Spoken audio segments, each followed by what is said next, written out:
Thank you po. How was the competition? Very fun po, and I'm very grateful for that experience po. Kasi although we had some challenges along the way, I was What were very the happy. challenges along the way? Yes, Mainly- number one. The visa po. Sa And financial problem po.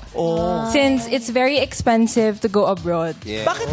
Paano ka ba nag-represent? Paano ikaw napili na mag-represent ng Philippines sa Dominican Republic? So when I joined po the Supermodel International Philippines competition, I was bestowed the title Spotlight Crown International, which is from the Canada, yung franchise holder po.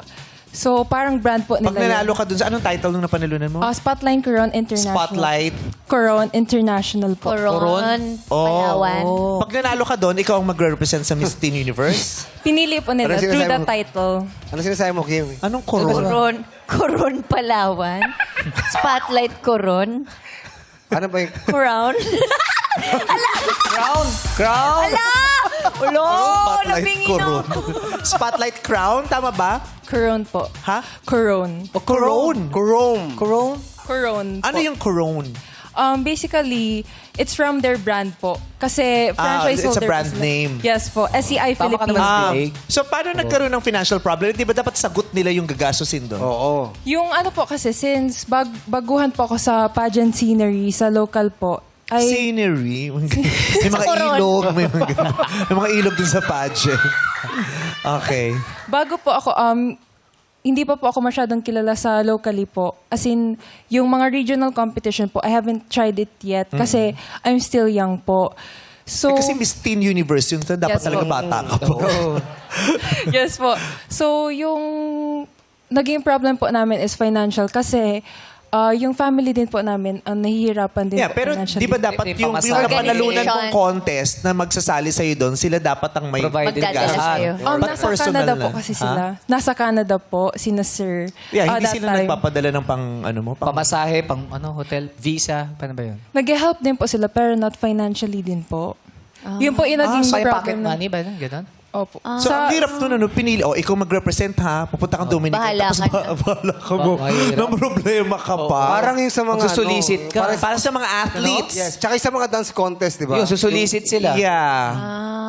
Hindi, pero kasi yung sa mga athletes kasi, yung iba naman, di ba, sila mismo yung sasali sila. Yes. Tapos sila Pero yung siya- mag-represent. Iba rin yung may napanalunan ka, tapos yung napanalunan mo, isasali ka. Oo. Kasi Ikaw yung dapat papadala yung eh. di ba yung katulad yung Miss Universe, di ba? Yeah. Siyempre, meron din naglalabas din si Chelsea, siyempre, para sa kanya. Pero most of the expenses, sagot ng Sagot. franchise yon. Yes. Tama? Yes, kasi meron ka din naman mga kailangan on your own. Pero yung other expenses, like of course, to fly you. Yung immediate Hotel. expenses, yung major Yes. sa ano. Yung Yun. hotel.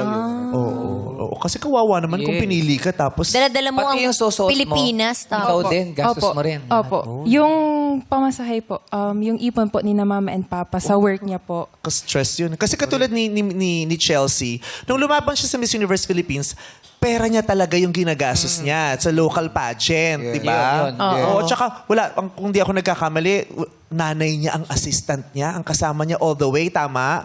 Kaming dalawang mag-inang magkasama. Yes. Oo, sinubaybayan ko kasi ang journey niya.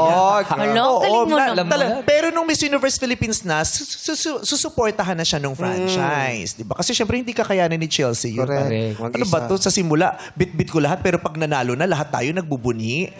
Di ba? Yeah. Maraming ganung pangyayari sa Pilipinas kahit sa mga athletes. Yes. Di ba? Kulang ang suporta nila. Pero pag nanalo na, tsaka natin sila bibigyan ng suporta.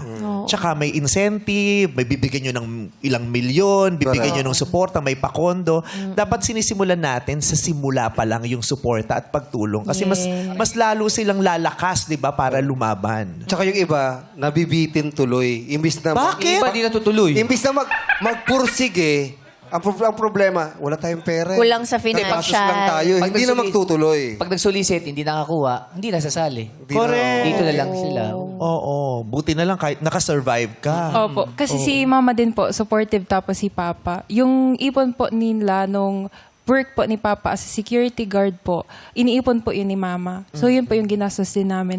Tapos yung ibang government officials din po, nag-help din po sila. So very thankful din po ako sa kanila. Oo. Kasi, syempre, lalo na kung nire-represent mo buong bansa. Yes. Diba? Hindi mo naman nire-represent lang yung family mo Correct. Diba? Yung buong bansa. Kaya dapat talaga nakakakuha sila ng sapat na support. Yes.